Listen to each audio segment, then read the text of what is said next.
Minha diretoria, o Palmeiras é... Palmeiras, já errei, não vou gravar outra não. O Flamengo é bicampeão da Supercopa do Brasil em cima do Palmeiras, jogo decidido nos pênaltis, acabou agora, incrível.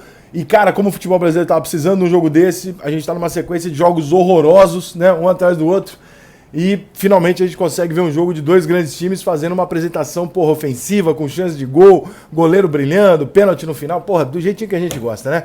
Aquela bagunça toda o jogo inteiro. Teve até cenas lamentáveis que, infelizmente, a televisão, pelo menos até o momento que eu tô gravando, o Rodrigo Caio fez o gol há, sei lá, 30 segundos. Eu tô gravando exatamente no minuto que termina o jogo. Ainda não mostraram as cenas lamentáveis que eu particularmente adoro, né, de dentro do túnel. Mas vamos lá, falar do jogo, falar de algumas coisas importantes. Durante essa semana, eu percebi, e comentei com alguns amigos e tal, que em virtude das atuações irregulares do Palmeiras e do bom jogo do Flamengo contra o Bangu e também contra o Madureira, alguns flamenguistas estavam naquela, não tô dizendo o time não, tá? Tô falando, estavam naquela de, porra, vamos arrebentar o Palmeiras. Porra, 2x0, 3x0. Eu falava, gente, o Palmeiras é campeão da América, o Palmeiras ganhou a Copa do Brasil, ninguém ganha essas duas coisas aí à toa, não. O Palmeiras ganhou muito mais que o Flamengo ano passado. Não, porque eu falei, gente, segura aí, pô, o Palmeiras é o Palmeiras. Então, o Palmeiras teve o técnico expulso, que deve fazer uma pequena diferença, mas deve fazer uma diferença, especialmente num jogo onde você vai tendo que fazer alterações do meio pro final, né? E evidentemente isso fez alguma diferença, mas assim, o Palmeiras o tempo inteiro conseguiu jogar de igual para igual com o Flamengo. O primeiro gol do Palmeiras é uma pintura, né, um espetáculo de gol. O Flamengo fez um bom jogo, merece o título. Qualquer um dos... hoje é aquele jogo que, meu irmão, foda-se. Se desse Flamengo, merecido. Se desse Palmeiras, merecido. Os dois times jogaram a grande partida o tempo inteiro e tal. Algumas considerações sobre o jogo. Primeiro que esse campeonato, esse torneio é muito legal, né? Juntar os dois campeões num jogo único, tá? É muito maneiro esse tipo de jogo. Não dá trabalho, não fode o calendário, é um jogo só, tal, não sei o que, é maneiro. Fatalmente os dois times vão ser grandes, gera interesse, gostei, acho maneiro. O Flamengo, os dois que teve aí, o Flamengo foi campeão dos dois, merecidamente e tal, mas enfim. Voltando pro jogo de hoje especificamente. O Flamengo tem um time que ele joga o tempo inteiro ele com a bola pra cima do adversário. E o Palmeiras tem um time que o contra-ataque do Palmeiras é foda. Então é um jogo, cara, que as características combinam de uma maneira que os dois times conseguem jogar sem grande problema. Os dois não precisam mudar a maneira deles jogarem para se adaptar a uma partida como essa. Quando teve que se adaptar? Quando o Flamengo deu uma recuada porque estava ganhando o jogo e o Palmeiras, quando o Flamengo virou o jogo, o Palmeiras teve que ir para cima. Aí o Palmeiras teve um pouco mais de dificuldade. Quando é que o Palmeiras conseguiu achar o gol? Num contra-ataque no meio desse momento em que o Palmeiras estava perdendo o jogo, que o Flamengo nem deveria ter dado esse contra-ataque para o Palmeiras olhando pelos olhos do flamenguista, né?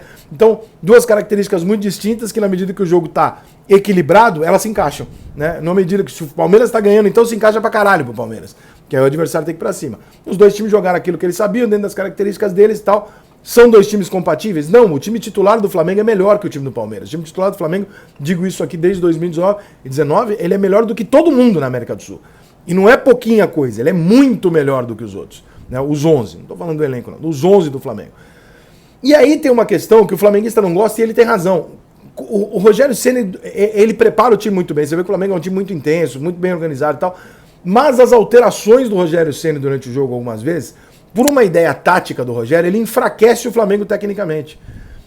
Tem jogador, cara, que tu não pode mexer, brother. Tem jogador que o cara pode acertar uma bola. Ah, eu vou tirar hoje o Everton. Tá bom. Eu vou tirar o Everton, o Gerson e o... Caralho, irmão, segura aí, cara, porque tu não vai repor alguma coisa parecida, tu vai repor alguma coisa muito abaixo. Mesmo que sejam bons jogadores, tá bem abaixo. Não dá pra manter a qualidade. E aí eu acho que o Flamengo se embola um pouco até na questão psicológica do jogo de falar, porra, eu sei que aqui onde a bola cair, eu vou resolver. Quando você começa a colocar esses jogadores, não é bem assim. E aí eu acho que o Flamengo se torna repetitivo ao buscar os mesmos jogadores referência. Né? Então, os meninos que entram, eles sabem que eles não são referência, eles vão buscando os que sobraram. Quando você tem o Gerson, o Bruno Henrique, o Arrascaeta no jogo, e o Gabigol, você não sabe exatamente onde é que o Flamengo vai meter a bola. Você tira o Gerson, você tira o Bruno Henrique, você sabe que vai no Arrascaeta ou no Gabigol. Quem vai procurar na hora do aperto é a Linda, mas nos momentos finais de uma decisão. Então eu acho que o Flamengo fica um pouco mais previsível, embora eu compreenda taticamente a ideia do Rogério, mas eu acho que individualmente faz muita diferença tirar esses caras. Os dois times tiraram jogadores importantes na cobrança de pênalti, por quê? Porque os dois times quiseram resolver o jogo. Eu não vou fazer essa crítica aqui, que algumas pessoas disseram, porra, mas os treinadores tiraram os melhores batedores. Foda-se, eles não estavam querendo pênalti. Isso é sinal que eles não queriam os pênaltis, né? Tudo bem, quando ele põe Scarpa no final, ele viu essa possibilidade. Mas assim, eu não quero os pênaltis, eu quero ganhar o jogo no tempo normal. E isso é muito maneiro, os dois times querendo resolver o jogo. De qualquer forma, é um título que assim, como não faz muita diferença você perder, o ímpeto ofensivo dos dois times aparece o tempo inteiro. Porque é maneiro você ganhar e não muda nada se você perder. Então é uma final muito legal, um campeonato muito legal que a CBF já devia ter criado há muito tempo e criou aí e funcionou. Outra consideração importante, que está na hora de ser dito. E eu não gosto do que eu vou dizer, porque eu sou fã pra caralho, vocês já viram eu defender aqui 75 vezes como titular absoluto da seleção. O Gerson precisa jogar mais em decisão. O Gerson do campeonato inteiro não é o Gerson da decisão. Ele não joga mal, mas ele não é o Gerson na final da Libertadores, na final do Mundial, nos confrontos contra o São Paulo. Ele não é o Gerson, final contra o Fluminense. Ele é muito bom, ele continua sendo bom, mas ele não consegue ser o Gerson, dono do meio de campo do Flamengo, nos jogos mais decisivos. Então, o Gerson precisa complementar isso, porque se eu sou treinador da seleção brasileira hoje, o que eu faço? Eu nunca vou deixar de chamar o Gerson. Tem aquela questão dele não ter ido e tal, liga lá e fala, Gerson, vem cá. Você tem uma parada aqui que tu me recusou uma vez, a gente tem um pezinho atrás contigo, é o seguinte.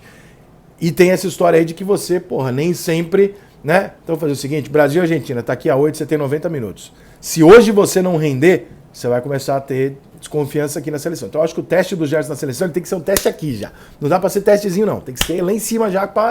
vou botar você, porque a única dúvida que eu tenho não é que você sabe jogar ou quando você é bom, você é o melhor do Brasil. Pra mim ele é melhor que o Casemiro e que o Arthur. E que o Fabinho, eu acho ele melhor que os três. Só que preciso de você numa decisão jogando que tu joga o campeonato inteiro. Então eu acho que isso é um teste que tem que ser feito. Em relação à cobrança de pênalti, é aquilo que a gente fala, né? Tem uma dose de loteria? Tem, pra caralho, não adianta a gente falar que não tem. Os jogadores principais de muitos dos dois times saíram, os goleiros são bons pra caralho, os dois goleiros são dois puta pegador de pênalti.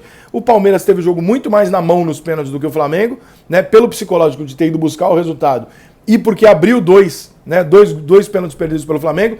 Não é o momento de perder, mas pênalti é a loteria pros dois. Assim como o Flamengo podia ter perdido, o Palmeiras também. E aconteceu isso, dois grandes goleiros e a gente foi nos pênaltis. Eu cheguei até a achar que ia ter pênalti batido por goleiro ali. No final, chegou uma hora, né, que a coisa não vai.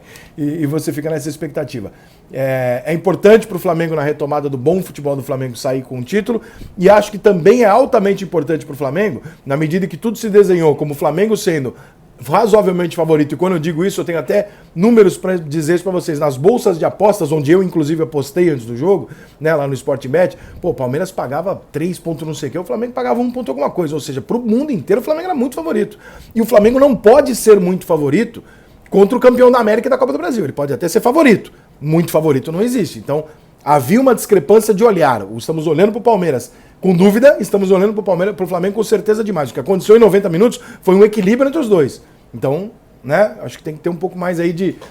não vou dizer respeito, porque não foi o Flamengo que faltou com respeito ao Palmeiras, mas de uma maneira geral, acho que se vê, às vezes, os adversários do Flamengo como se o Flamengo tivesse obrigação de bater em todo mundo, e não é assim. O Palmeiras é time grande, não tem obrigação, é um jogo igual e tal, pegar o Galo a mesma coisa, pegou o São Paulo, perdeu, normal, são times grandes e a gente tem que respeitar um pouco mais isso. O Flamengo tem time para ganhar de todo mundo, mas ele não tem a obrigação de ganhar de todo mundo, porque os adversários dele são, às vezes, tão grandes quanto, ou em alguns casos pode ser até maior e tal, o Flamengo não tem essa obrigação, mas altamente feliz, parabéns Flamengo, parabéns aos flamenguistas pelo título, e muito feliz de ter visto um jogo desse, porque já tá de saco cheio. O melhor jogo que eu vi esse ano foi Bragantino e Mirassol. Imagina o resto, né, irmão? É isso, vamos que vamos. Parabéns, valeu, um abraço.